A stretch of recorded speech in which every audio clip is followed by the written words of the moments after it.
Hello everyone, it is Saturday, February 2nd, 2018. Figured, since you know how biased local media is going to be fair, I'm going to talk to you all about what has happened on the Long Island Railroad in the past 2 days. Pretty much major stories that once again you will not hear anywhere else other than this YouTube channel, and maybe Matt Camper if he's going to cover it, but he hasn't uploaded, so I figured, you know what, I'll upload because he's probably busy, and I can understand that, and thankfully, I do have time to, of course, record and upload this, so why not? Very important that we discuss this, these headlines, of course. My vocabulary, my goodness. Yeah, we're going to discuss what has happened in the past 2 days, to be fair, because we did have an issue that really wasn't covered accurately back on Thursday, other than, of course, Matt Camper, who was live at the scene at Penn Station, so big kudos to him on doing what he had to do on Thursday night when this happened. I said Tuesday by accident. But anyhow, this happened back on Thursday, so we'll discuss what happened right now. So pretty much what had happened was service on the Long Island Railroad was pretty much disrupted due to a power outage at Penn Station, and we all know who we can blame it on. Amtrak. Yep, Amtrak. The wonderful people who maintain Penn Station. You can't make this stuff up. The problem started at 5:30 p.m. and westbound service into Penn Station was suspended at Jamaica and Woodside until just before 8 o'clock.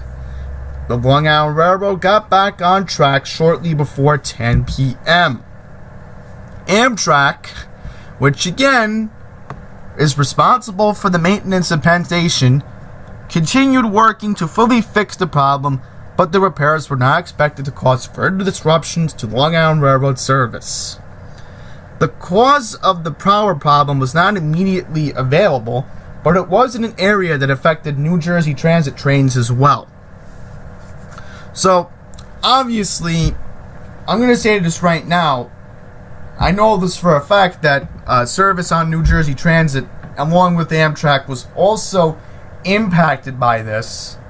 Originally, there were only about 40 to 45 minute delays into and out of Penn Station on NJT during this issue.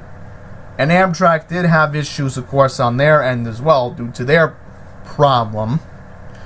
But once again, this was, of course, right by where the other tracks that New Jersey Transit does occupy.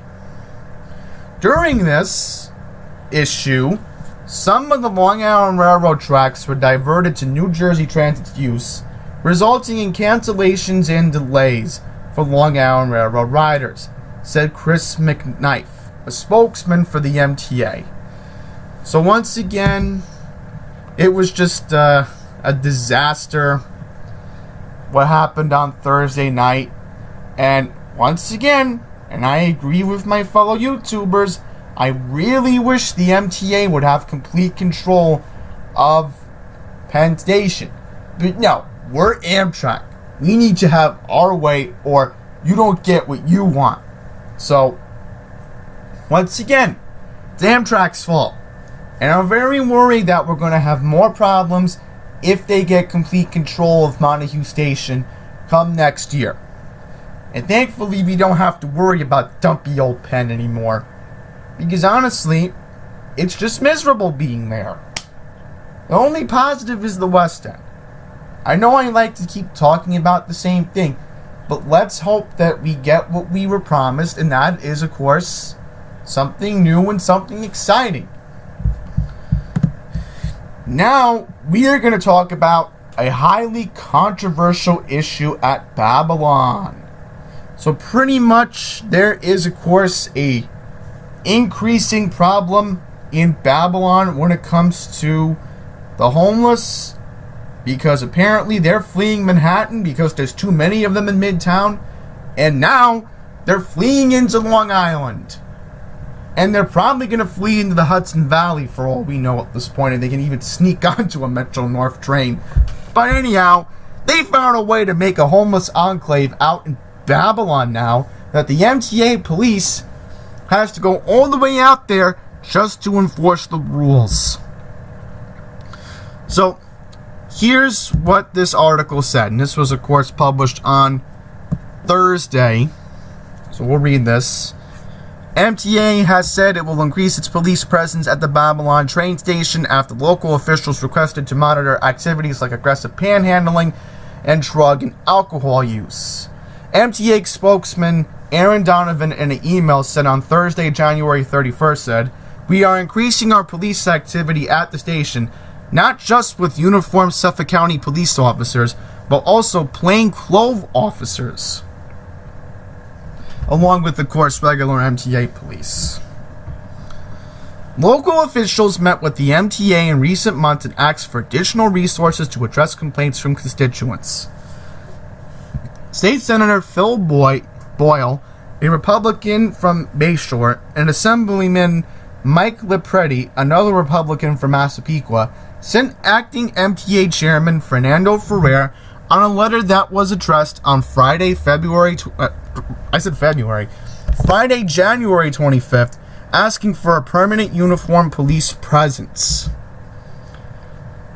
Alright, so let's just quickly read this quote. "Over the years, there have been numerous reports of drug and alcohol abuse throughout the station, including but not limited to on the elevated platform, inside the waiting area, and ticket room," the letter reads. "As a result, there have been increased strain on the resources of the Babylon Village Fire Department and local hospitals." Though the MTA is adding officers at the station, Donovan pointed to a recent MTA announcement that crime is at a 20-year low. Which, I don't know if that's correct. I really don't know if that is the right information. Babylon Village Mayor Ralph Sordino said that for years an MTA officer has visited the station, that he too wants a permanent police precinct. This is what the Babylon mayor said. "I would like that. My problem is that you do have the end of your line. You do have an abnormal amount of homeless around Babylon, and it's also a burden to the fire department. Village code enforcement officers issue tickets for violations like smoking on the platform, but other infractions in purview of the MTA police and streets surrounding it are Suffolk County police jurisdiction." I'm going to have to bring up Mineola and Hicksville as we go along later on. But anyhow, Sordino said that a coordinated effort by agencies helped prevent major issues. Aaron Stein, a Babylon resident and a member of the Babylon Fire Department, said the department has often responded to overdose calls at the station. "Any place the kids hang out, or other people can hang out and not be bothered to, is going to lend itself to be a problem," he said. "But I really don't think it's worse than anywhere else." Some, like Tommy Grace Melito, said that they haven't had issues there. Melito grew up in Babylon and used the train all the time before moving to Great Neck back in 2013. "There have always been homeless people at the train station," she said, "and she never felt unsafe." Well, this is again the issue that the MTA is a big bunch of hypocrites, alright? Look at the disasters that happen at Hicksville at night, where the homeless like to wait on the elevated above platform waiting rooms, okay? And then go to Mineola at night and see for yourself how the homeless are hanging around the station at night. They're pretty much hanging around there, and it's worse in the summer. It's absolutely worse in the summer, from what I have seen and from what other YouTubers have complained to me before. And again, you know who you have to blame this issue on. That's right, New York City. Because again, if the homeless have already taken over Midtown, and this is the correct theory at this point, and I do believe this is my own personal theory on what de Blasio has done with the homeless, They're fleeing New York City. And they're going to Long Island because Long Island doesn't have a big homeless population. So now they have to flee out to Long Island, and they don't want to be in Manhattan anymore. So once again, I really wish that, and I'm going to say this again, this issue gets worse in the summer at Hicksville and Mineola, and please, if you go to these stations during the summer months, please let me know. Contact me. Email me. Andrew718pollock@gmail.com. Tweet me at Andy's Randomness. I will get your concerns read here on this YouTube channel. Because hopefully the elected officials that we have will listen to us, and maybe just like at Babylon, maybe, just maybe, busy stations like Hicksville and like Mineola will get proper MTA police protocol. And I'll mention this again. Remember when we did the East Williston Summit on this channel? When I boarded my Oyster Bay train at Mineola? Remember that? I want to see more MTA cops at Mineola. That's what I want to see. Same at Hicksville. Now, I have seen a marked MTA police car at Hicksville maybe 2 or 3 times since I've started to use that station. Normally once a month when I see Matt Camper, but that's not the point. Point is, they can get this at Babylon, Mineola, Hicksville. They deserve proper police presence. Now we're going to go to other headlines. Our first email we're going to read, which we're going to go with my emails because this is very important. And I'll quickly mention that in my service changes video, I discussed the the ultrasonic test that's going to happen on the Montauk branch this week. Also starting on Monday, the eastern ends of both platforms of Queens Village will be closed temporarily as repairs to the Springfield Boulevard Bridge get underway. And I will quickly mention that I have noticed, I did notice when I came from Atlantic to Queens Village back in January that they were working on the stairs, the westbound stairs, not the eastbound stairs, because I, of course, was coming eastbound the Hempstead branch. So I did see workers on Amboy Lane getting ready for this, so I'm not surprised this is even happening. Now, I'll quickly mention that I did look at the weather this week, and because it has to do with the agenda, I'll try to see if I can film at Queens Village on Wednesday. Because obviously, I'm not taking Nice Bus to get over there, so I'm stuck taking Queens Village Bus Depot. So I'll try to film on Wednesday, because this is an interesting situation. I want to show you what it's going to look like, because it's probably going to look like when Stewart Manor was in construction. So I'm aiming for a tentative date of February 6th at the moment, because the weather's playing itself out, and most likely I'll be able to show you what's going on over there. Anyhow, eastbound customers have to be in the first 6 cars to board and exit trains. Westbound customers will board in the rear 6 cars. Alright, so that takes care of that issue. Last 2 issues we're going to get into. Yesterday, there was an issue on the Ronkonkoma branch. There was signal trouble near Wyandanch that caused a delay of 5 to 10 minute delays.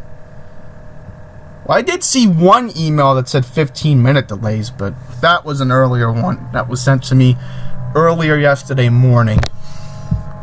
But let's get to this story that was underreported. Yesterday morning, there was a suspension on the Port Washington branch between Great Neck and Port Washington due to fire department activity near the Great Neck station. And I quickly want to thank David Sarr, who is a real estate agent in Manhattan, who By the way, believe it or not, I want to show you something here about this David Saar account. Take a look at this. Rob Astorino, former Westchester County executive. And of course, Bo Dietl. So apparently he has close ties with the GOP. Interesting. But anyhow, I want to show you this. This was, of course, and I recognize this very carefully. If I am correct, this looks like the westbound platform at Great Neck. This is the fire that was reported at Great Neck yesterday. And by the way, I can report to you that during this issue, a train went over this fire. That's not safe. And take a look at this. No reply from the Long Island Railroad. What else is new? Alright, so with that being all said, that's going to wrap up your Long Island Railroad news update. Thank you all for watching, and until the next one, please take care.